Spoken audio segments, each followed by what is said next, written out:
On the occasion of the 25th anniversary of Kargil Vijay Divas or Victory Day, Prime Minister Narendra Modi paid tribute to the brave hearts who made the supreme sacrifice in the line of duty. In his speech at the Kargil War Memorial in Dras, the PM warned Pakistan, saying that our soldiers will crush terrorism with full force and that the enemy will receive a befitting reply. India's Prime Minister Narendra Modi from Kargil warned the neighbouring country Pakistan that its evil intentions would never succeed in India. He asserted that Indian soldiers would defeat Pakistan's strategy of fomenting terrorism and infiltrating borders. Pakistan ने अतीत में जितने भी दुष्प्रयास किए उसे मुंह की खानी पड़ी है, लेकिन पाकिस्तान ने अपने इतिहास से कुछ नहीं सीखा है। वो आतंकवाद के सहारे, प्रॉक्सी वॉर के सहारे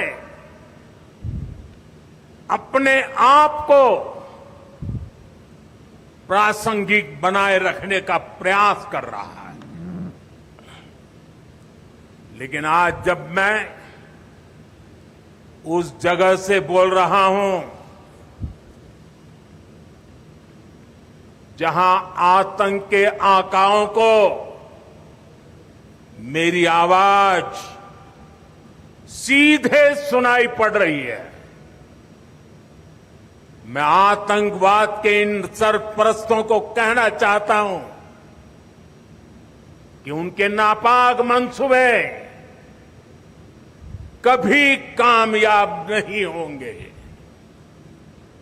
Prime Minister Modi also said that India is undergoing major reforms in all sectors, including its defence forces.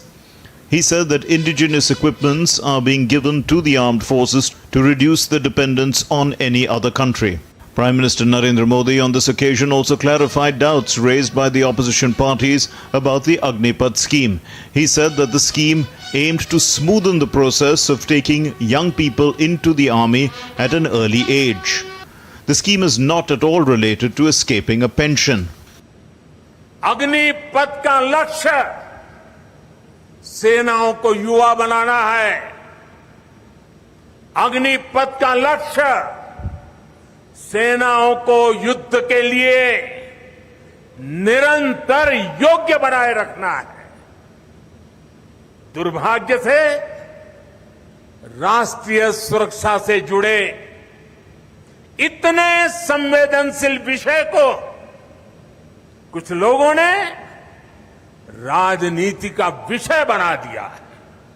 Prime Minister Narendra Modi cautioned the opposition parties not to politicize the country's defence issues. He said the Kargil victory was a victory of the nation and not of any political party.